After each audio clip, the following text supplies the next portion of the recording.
I was halfway through my Saturday morning coffee when the kind of knock that promises nothing good rattled my front door. You know, the type, rapid, angry, like someone trying to evict a ghost before sunrise. For one blissful second, I considered pretending I wasn't home, but the knocking didn't stop. It escalated, each strike punctuated by sharp, theatrical sighs. That's when I knew Karen from the HOA was on the other side. I cracked the door open. "Good morning," I said, with absolutely no sincerity. Karen stood there in her usual battle attire. Neon visor, clipboard, and a face like she'd smelled something morally offensive. "There is an issue," she declared, each syllable hammered like a roofing nail. "Your guest truck is sticking out 2 inches past the driveway line." I blinked. 2 inches? Really, 2.4, she corrected, smug as if she'd measured it with a NASA-grade laser. My friend Mark had stopped by to borrow a tool and was still rummaging around in the garage. I gestured toward him. "He'll be gone in 5 minutes.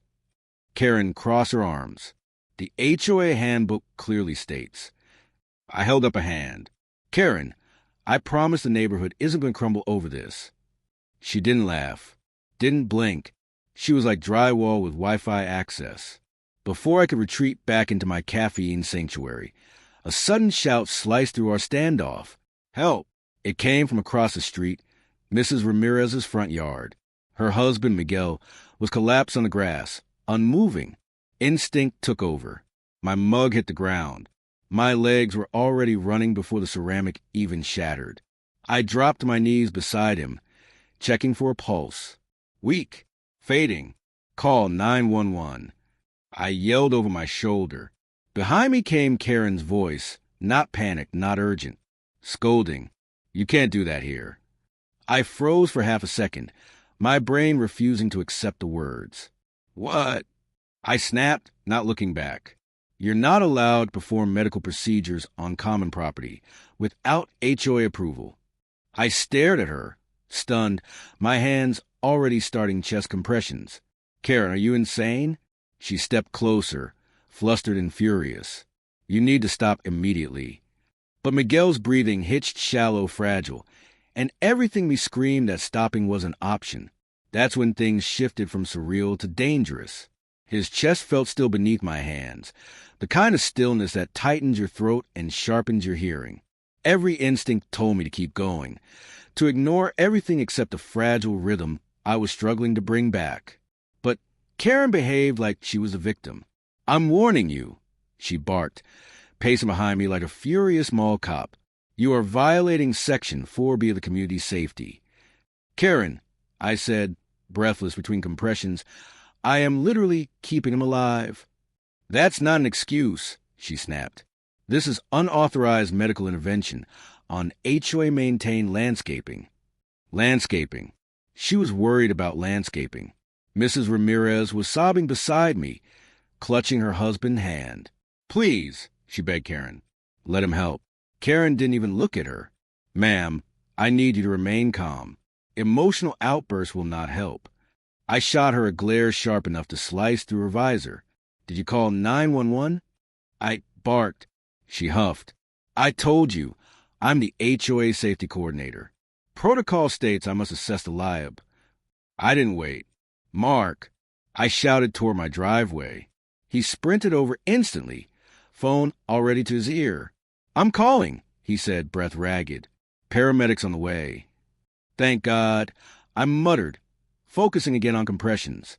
Miguel's pulse fluttered under my fingers, faint but trying. And then Karen did something I'll never forget, something that still makes my jaw clench. She grabbed my shoulder. Hard. She yanked me backward. I lost my balance, catching myself with one hand in the grass, the other still half pressed to Miguel's chest. "What the hell is wrong with you?" I shouted, scrambling back toward him. Karen's face was flushed with righteous fury. "I told you to stop. If you continue, I will be forced to issue a formal HOA violation." And she actually took out her phone. She was really doing this. She was trying to film me. Mrs. Ramirez shrieked and grabbed Karen's arm, pulling her back. "Get away from him." Neighbors were spilling out of their houses, drawn by the shouting, by the sight of me kneeling over a dying man, while Karen ranted about paperwork. Then someone yelled from down the street, "I hear sirens." I didn't know it then, but what happened next would change everything. Not just for Miguel, not just for me, but for the entire neighborhood, and especially for Karen. The rising wail of sirens sliced through the chaos like a blade, sharp enough that even Karen froze mid-rant. Neighbors clustered on their driveways and lawns stepped back as the ambulance rolled into the cul-de-sac, red lights washing over Karen's visor like a warning she still didn't grasp. I didn't stop compressions until the paramedics rushed in and tapped my shoulder. "We've got him," one said, already dropping to his knees. I slid back into grass, breath shaking, shirt sticking to my skin. Mrs. Ramirez threw her arms around me, sobbing into my shoulder. I held her, because in that moment it was the only thing that made sense. But of course, Karen couldn't let silence last more than 5 seconds. "Excuse me," she called out, waving her clipboard like a protest sign. "Before you begin any medical procedures, I need to inform you." One of the paramedics looked up. "Ma'am, please step back. We need space." But Karen puffed out her chest, tapping the badge on her lanyard. Yes, her self-printed badge that said HOA Safety Coordinator. "I have authority here," she insisted. "This is HOA property, and there are rules about what can and cannot." The paramedic didn't even acknowledge her this time. "Officer," he called out to the police cruiser pulling up behind them, "we're going to need some crowd control." Karen turned, startled. Why do you need the officer?" The officer, a calm, steady man with a weary look of someone who'd witnessed far too many suburban meltdowns, walked toward her. "Ma'am, I'm going to need you to step back behind the tape line and let the medical team work." "There is no tape line," she protested. "There will be," he replied, already pulling a roll from his belt.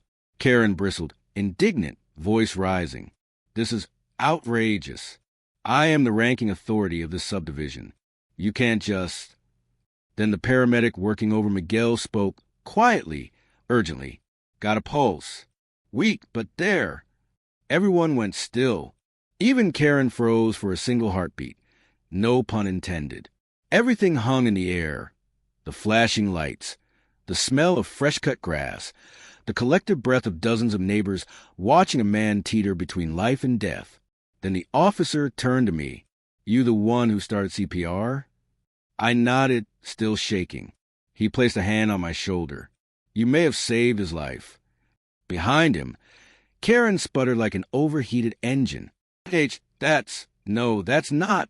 He wasn't allowed to.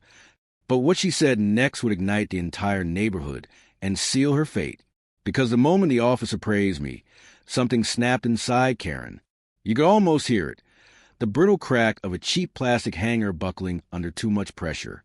Her face twisted, not in fear or concern, but in pure, indignant outrage. "No," she hissed, pointing a trembling finger at me. "You cannot reward him for this. He violated HOA protocol. He trespassed onto common property. He performed unlicensed medical activity." The officer blinked slowly, the kind of stare people give when they suspect they're on a hidden camera show. "Ma'am, he performed CPR." "Exactly," she snapped, as if she just delivered a landmark legal argument. "And that requires approval. We have forms. Emergency forms." I wrote them myself. A murmur rippled through the crowd. Disbelief, annoyance, the shared realization that Karen had finally crossed a line none of us even knew existed. Even the Ramirez teen muttered, "Is she for real?" But Karen wasn't done. She marched straight toward me, visor bobbing like some neon warning beacon. "You're getting a violation," she hissed, "and possibly fines. And I will be bringing this up at the next HOA meeting. You endangered this community's legal stability." I rose slowly, grass staining my knees, pulse still hammering. "Karen," I said, voice steadier than I felt, "a man almost died. I did what anyone with a conscience would do. Rules exist for a reason," she snapped.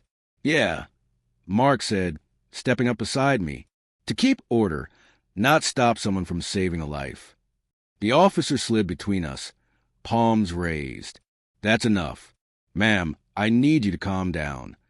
I am calm, she screamed, absolutely, unmistakably not calm. At that moment, the paramedics began prepping Miguel for transport. Mrs. Ramirez kissed her husband's forehead, whispering something soft and trembling in Spanish. Fear, hope, gratitude all nodded together. Then the lead paramedic straightened and turned to the officer.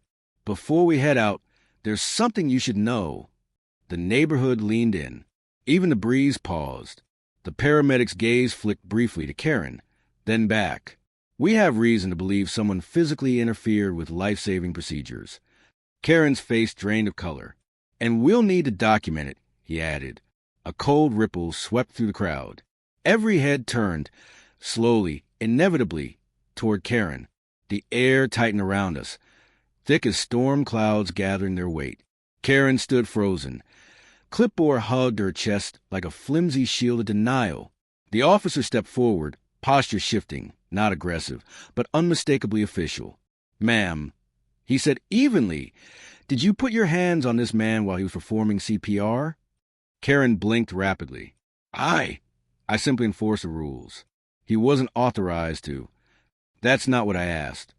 For the first time all morning, Karen's confidence fractured. Neighbors edged closer, watching the unraveling. Somewhere behind me, someone whispered, she's done. The paramedic added, calm but unyielding, interference with a life-saving intervention is obstruction, and we have multiple witnesses. Karen's mouth opened and shut like a startled goldfish. Witnesses? They're all biased. They don't understand protocol. Mrs. Ramirez stepped forward, trembling sorrow stiffening into anger. You try to stop him from saving my husband. That is all anyone needs to understand. Karen's expression twisted. I was protecting the HOA. From what? I asked. Liability or compassion? A few neighbors murmured. Someone gave a single, slow, sarcastic clap that echoed like a verdict. The officer finally exhaled. Ma'am, I need you to come with me so we can take a statement. If what the paramedics and witnesses say is accurate, there may be charges. Charges? Karen squeaked. For doing my job? Your job, he said, tapping her lanyard, is not a legal authority. She sputtered about lawyers and bylaws and community standards, but the officer was already guiding her toward the cruiser. Not arresting her, not yet, but certainly not letting her host the next HOA meeting like nothing happened. As she passed me, she shot one last trembling glare. This isn't over, she whispered. I met her eyes. For your sake, I hope it is. Moments later they drove off, lights fading. The paramedics loaded Miguel, and before shutting the ambulance doors, one turned back. You did good. If you hadn't stepped in, He didn't finish. He didn't need to. The neighbors lingered after the vehicles left. Quieter, the kind of quiet that follows a storm. Not peace, but cleansing. Bonds tightening. Priorities realigned. In that hush, Mrs. Ramirez hugged me again. Thank you, she whispered, for not listening to her. I smiled, exhausted but steady. Some rules aren't worth following. Miguel survived. Karen didn't return as HOA safety coordinator or anything else. Turns out consequences don't need HOA approval. And our neighborhood finally breathed again. If this story hit home, smash like, because ordinary people standing up can change everything. Subscribe to Karen's Hub for more real-life fights for justice. And tell me in the comments, how would you handle a Karen like this?